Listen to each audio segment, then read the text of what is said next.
Fala pessoal, tudo bem com vocês? Tudo certo? Bom, vocês tanto pediram e eu vou fazer aqui no canal mais um quadro respondendo perguntas. O Colar responde. Deixei na caixinha ali na comunidade, né, um post pedindo perguntas de vocês e sempre que eu vou gravar eu vou deixar o post ali para vocês tirarem as dúvidas de vocês, colocarem perguntas, desabafos, lembranças, qualquer coisa é válida. Eu vou responder 10 aqui de vocês, selecionei as 10 que eu achei mais relevantes, as mais importantes para responder aqui no canal, beleza? Então vamos começando aqui com o Maurício Niches, foi o primeiro que mandou a pergunta. Como você avalia o trabalho do Rodrigo Caetano desde a chegada do mesmo? Qual o maior erro e também qual o maior acerto? Gente, eu acho que a contratação do Rodrigo Caetano ela foi muito boa, né? O Inter precisava há um bom tempo já de um profissional do futebol, né? O Inter não tinha esse cargo de diretor executivo, né? O Inter sempre teve muita politicagem nesses cargos, né? Cargos políticos para privilegiar movimentos políticos e não tinha um profissional do futebol na diretoria. E agora tem, né? O Rodrigo Caetano é um cara vencedor, um cara que já foi campeão da Copa do Brasil, campeão do Campeonato Brasileiro, fez grandes trabalhos aqui no Brasil e acho que o trabalho dele é bom, né? Ele fez um bom trabalho, chegou aqui em 2018, né? Acabou resgatando um pouco da autoestima do elenco, né? Ele lida direto com o vestiário, então é um cara muito importante nesse aspecto. Já foi jogador, né? Para quem não sabe, então eu considero o trabalho dele bom até aqui. Qual o maior acerto? Para mim, o Paulo Guerreiro, né? Que tem uma grande relação com ele desde os tempos do Flamengo, né? Quando o Flamengo contratou ele do Corinthians, aquela pendência que teve junto ao Corinthians, né, na rescisão de contrato, na renovação de contrato, acabou indo pro Flamengo com o Rodrigo Caetano. Eles são amigos, né?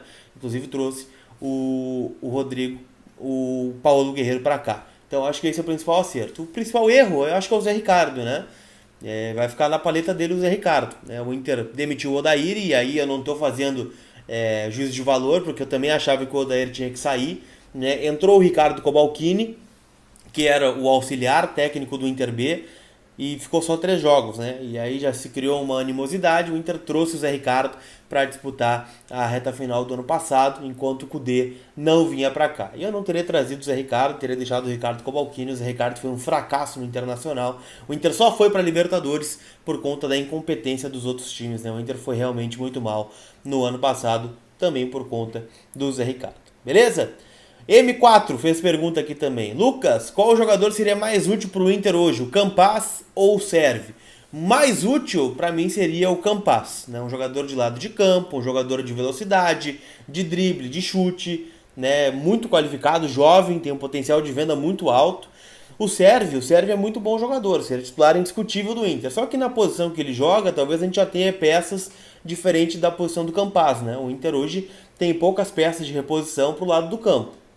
Então, hoje se eu tivesse que escolher um, escolheria o Jamilton Campas do Tolima. Gabriel Bertoldo Alves. Ambos estando 100% da sua forma ideal. Musto ou Dourado? Dourado, né? O Dourado em forma foi o melhor volante do futebol brasileiro em 2018. Né? A gente esquece, né? Porque o Dourado tem que jogar, a gente esquece a importância que ele tem para o Inter, né? Mas entre Musto e Dourado, 100%, Dourado. 2. Dali ou Galhardo? Aí não é questão de estar 100%, né? Porque os dois estão 100%. É questão de tática. No formato atual, no esquema proposto pelo Eduardo Cudê, na forma que o Cudê propõe que o Inter jogue, para mim é Thiago Galhardo. 3. Peglo recuperado, estando 100%, Farda entra e joga, reserva imediato de alguém ou, na sua opinião, esperaria mais um pouco? Valeu, Gabriel Alves. Para mim, espera mais um pouco. O Peglo é muito jovem, ele queimou algumas etapas, né? É bom dizer isso, né? Ele estava no Sub-17, foi campeão mundial com a seleção brasileira.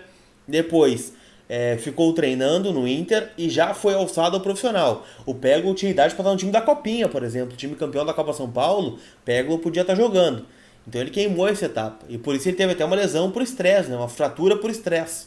Né? Porque o ritmo do profissional é totalmente diferente da categoria de base. Então acho que ele tem que se adaptar, treinar, entender, né, jogar, né, mas aos poucos. Acho que não é reserva imediato e também não é titular, mas é uma peça importante que a gente vai ter e gradualmente vai entrando, assim como outros. Né? O Prachetes também tem tudo para ser titular, está entrando aos poucos. Acho que é o mesmo processo com o Peglo. Valeu, Gabriel. Marcelo Porto, mais uma pergunta aqui, ó. Nós de fora estamos bem empolgados com o trabalho do Kudê. Você que vinha acompanhando o trabalho de perto, é isso mesmo? Ele está sempre cobrando os jogadores a darem o seu máximo? Sim, né? Eu diria, minha carreira de setorista ela é curta, né? Ela começou em 2015, né? Comecei a trabalhar com rádio em 2013. Minha primeira oportunidade como repórter foi em 2015. Então eu peguei aí Diego Aguirre, Argel e nem vou falar o resto, né? Então, dentre estes, né, eu tenho como base o Aguirre. O Aguirre fazia um excelente trabalho, cobrava muito no dia a dia, né? Mas o Cudê faz um trabalho completamente diferente, um trabalho a gente vê poucos treinos, é verdade, né? Mas os relatos que a gente pega, né, com pessoas do dia a dia, é que ele cobra muito, é muito perfeccionista, muito detalhista, né? E muito foco na preparação física, né? Que talvez tenha sido um dos problemas do Diego Aguirre em 2015. Né? O Inter corre muito. A gente viu o próprio Grenal, o último que o Inter jogou, né, contra o Grêmio, que é um time talvez o mais forte que o Inter pegou até agora, o Inter correndo 90 minutos e o Grêmio babando na gravata. Então, eu tô bem empolgado também, assim como vocês, e não é para menos. Adriano Machado, mais uma pergunta aqui, ó. Colara, o quanto de verdade foi o assunto Pastore? Ou foi só para entusiasmar a torcida aqui? O Dinho, abraço de Tijuca, Santa Catarina. Valeu, Dinho, abraço. Cara, o Pastore nunca negociou com o Inter, né? O Pastore tinha um pré-contrato, ele tava com um contrato... Na verdade, ele não estava jogando, né, na Roma, mas é um jogador muito caro. Ele ganha na casa de 1 milhão de euros por mês, né? É um salário muito caro, muito alto. Né? E como ele não estava jogando, o Cudê teria indicado, botou ele na lista, né? Então, a notícia viu lá da Argentina, do Diário Olé, mas o Inter nunca, né, sabia das suas condições financeiras, sabia que não tinha condições de abraçar um salário como o do Pastore. Mas, né, o Pastore é um grande jogador. Se pudesse vir, seria ótimo. Mas não vou dizer que não teve verdade, mas o Inter nunca negociou para ter o Pastore, não. Valeu? Eric CR7, Colar, Tyson assinará um pré-contrato mesmo? Quero ver ele deitando na zaga do Grêmio. KKKKK. Um abraço. Cara, não sou vidente, né? Não vim do futuro. O que eu posso dizer pra vocês foi o que ele me disse no lance de craque, né? Posso até botar aqui pra vocês a resposta. Ele disse pra mim que se o Inter quiser, né, no final de 2020, ele assina um pré-contrato. Mas, né, agora com essa pausa aí do coronavírus, essa questão do calendário europeu, do calendário quando vai voltar, não sei, mas ele disse isso. Cara, isso aí não é só desejo meu, né, cara? Eu posso assinar e não sei se o presidente vai me querer, ou a diretoria, isso tem muitas coisas também envolvidas, mas se me querer, eu assino sim. Então é isso, não sei se ele vai assinar ou não, mas tem a promessa de que se o Inter quiser, ele assina sim, beleza? Valeu, Eric. José Almeida, sou o José de Pato Branco, Paraná, ó, terra do Alexandre Pato. Queria saber qual o teu comentário sobre os nossos meninos da base. Qual deles você acha que vai dar melhor? Precisamos de todos. Primeiro que eu concordo contigo, precisamos de todos, né? A base não foi feita só para revelar craques, né? Ela foi feita também para que a gente não contrate Richelli, Bruno Silva, Edson Ratinho, né? Um jogador que consiga compor grupo a custo baixo. E acho que o Inter já se deu conta disso. Mas em quais eu aposto mais? No Praxedes, é um cara que eu aposto muito, é um cara que tem muita qualidade para jogar, joga de cabeça erguida, tem um bom passe, entende o jogo, é inteligente para jogar, é um cara que eu aposto muito.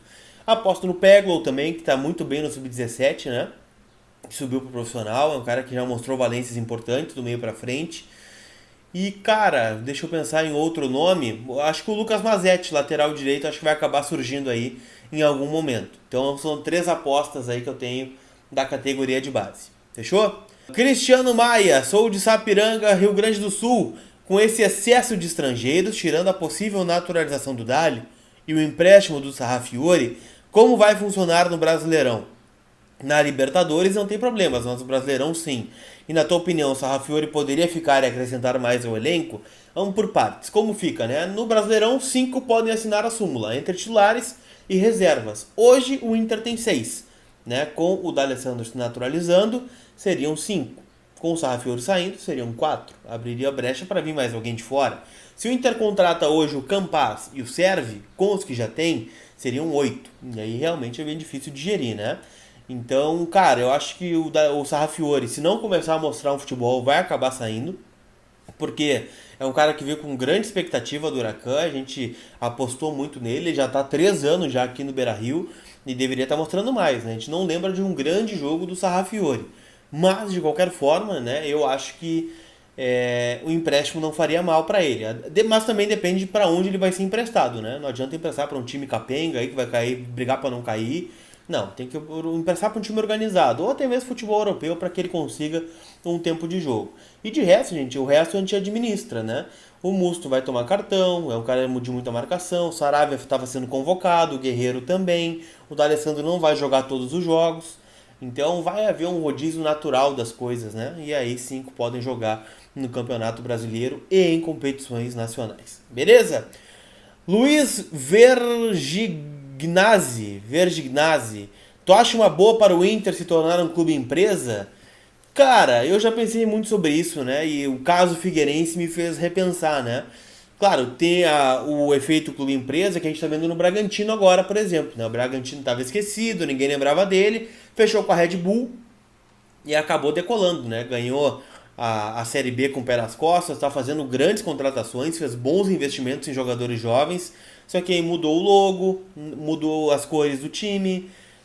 Cara, depende da empresa que tu for fechar, depende do acordo, né? A empresa pode quebrar, como quebrou o Figueirense, por exemplo, né? Ficou sem pagar salário, estava quase falindo, tomou um WO na Série B, então tem seus riscos. Eu acho a ideia boa, mas depende muito, né, de qual empresa, qual formato, questão do lucro, né? Eu acho que se for uma empresa que dê lucro para o Internacional, mas que mantenha as cores vermelho, o distintivo, não mexa no uniforme, a gente pode pensar. Agora, se começar a mexer muito nas coisas do Inter, né, e como ela vai ter autonomia, vai ser a empresa que manda no clube, como acontece aí no futebol europeu, aí eu prefiro seguir da forma que tá.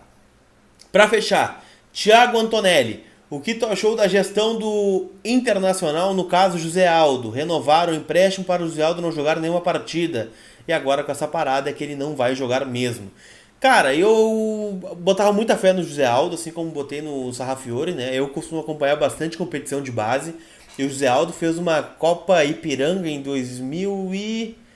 não vou lembrar o ano agora, mas acho que foi 2018. Que ele acabou com a Copa Ipiranga, depois foi muito bem na Copa São Paulo também, com o Palmeiras. Teve um imbróglio lá, o Palmeiras não comprou, o Inter foi lá e apostou no garoto. Ele fez alguns bons jogos na base, né? E eu acho que ele é um bom jogador.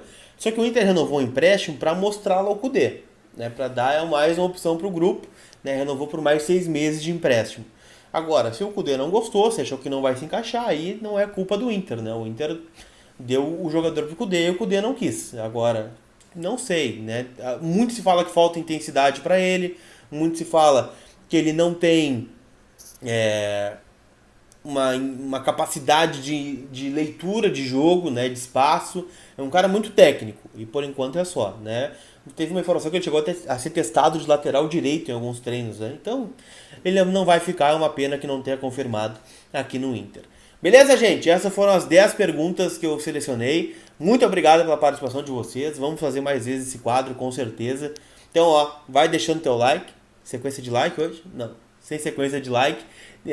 Deixa aqui no comentário, né, o que tu achou do quadro, se acha uma boa seguir, até mesmo as tuas perguntas para um quadro posterior. E te inscreve aí, velho. Te inscreve que vai me ajudar muito. Valeu, meu abraço. Tchau.